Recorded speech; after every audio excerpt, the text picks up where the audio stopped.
Bibliophiles of the internet, my name's Adriana, and today I'm here to bring you my October wrap-up.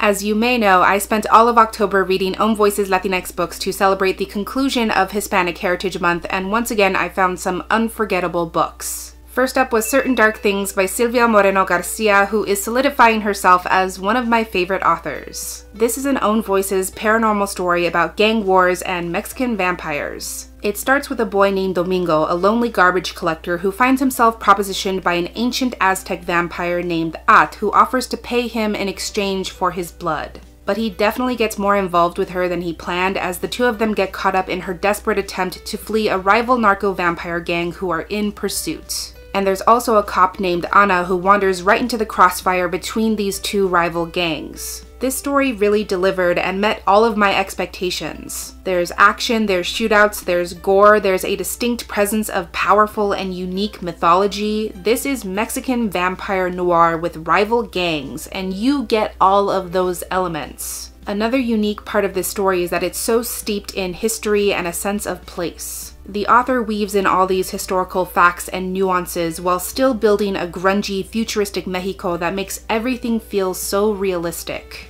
You get a clear picture of how Mexican society has evolved to make way for this current society and what kinds of events led to various species of vampires immigrating from Europe to Latinx countries. And I've never read about vampires like this. The forms they take and the way their diets and behaviors have evolved are very strongly connected to Aztec lore and history, and it was really fascinating to see how the author built on that concept. I was also really drawn to the dynamic between these characters because the contrast between their personalities could not be more distinct. Domingo is very trusting and eager and effusive. He gets easily attached and he wants so badly to belong to someone or something that he's more than willing to take whatever scraps At gives. And At, on the other hand, is extremely closed off. She's a loner and a survivalist. She only looks out for herself. She's traumatized from her family being completely destroyed, and she doesn't want to admit that she needs Domingo more than she thinks. There's an interesting push and pull as they both give in to each other in different ways and realize what it feels like when someone refuses to give up on you and has your back. And I do want to mention that At is a distinctly bisexual Mexican vampire, and even though this story is not necessarily about her queer identity, that is still everything I need in life.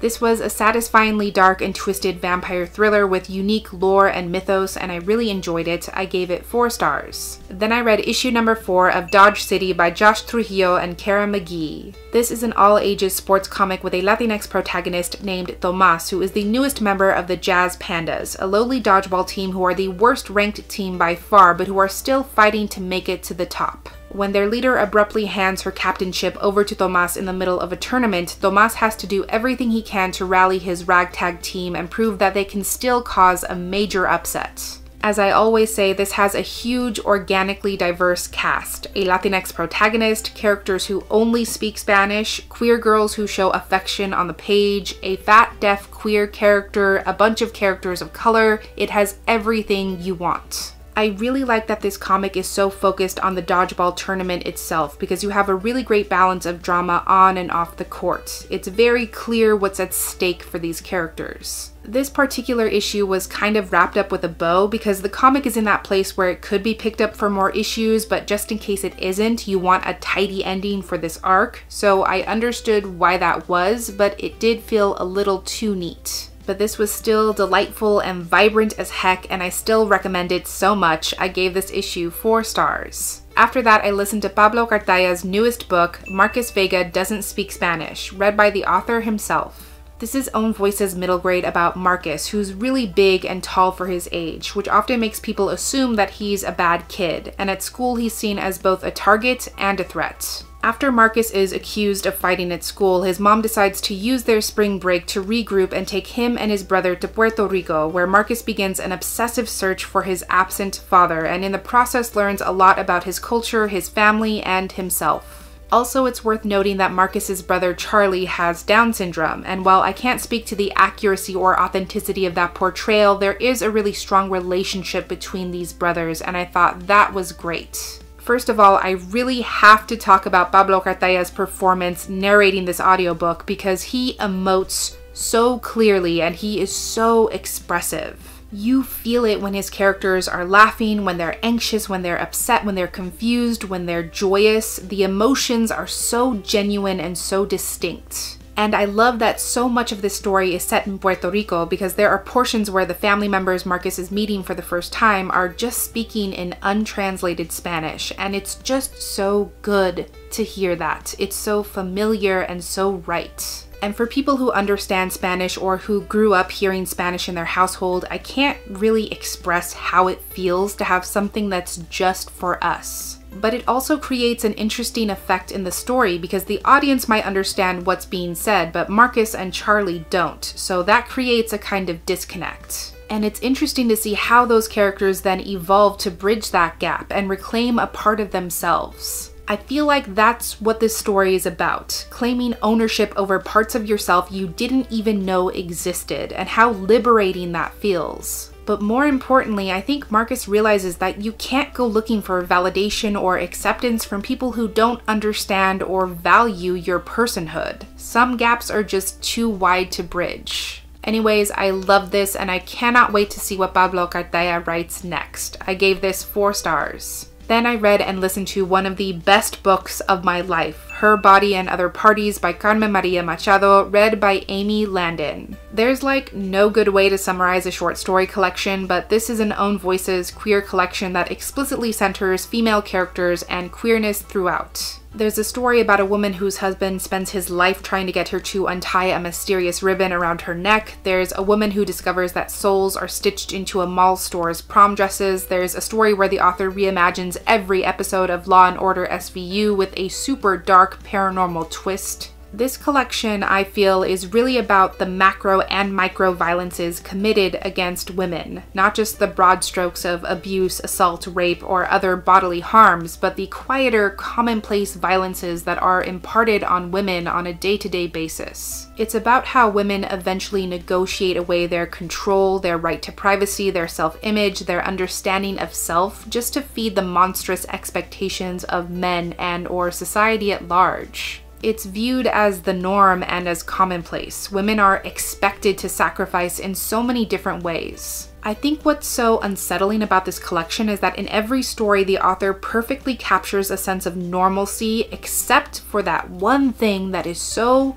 blatantly wrong, and eventually you realize that what's warping the world of the story is the acceptance of and the blindness to these everyday violences. This collection messed me up and I loved every second of it. I gave it 5 stars. After that, I was able to squeeze in listening to the classic behemoth, The House of the Spirits by Isabel Allende, read by Tom Rivera and Marisol Ramirez. This is a classic piece of historical fiction that follows the Trueba family over 3 generations. The men of the family are typically involved in politics, which often brings a fair amount of strife to the Trueba women, who in various ways are struggling to find and maintain a sense of agency and purpose beyond a man's choices. There's an element of magical realism as well, with one of the characters, Clara, who is clairvoyant, and that's a connection to the spirit world that disappears and resurfaces with the changing of generations. It's a really vast, complex story that can't really be boiled down to a few sentences, but ultimately it's about how these women and their choices eventually lead to a break in the system and a chance for revolution.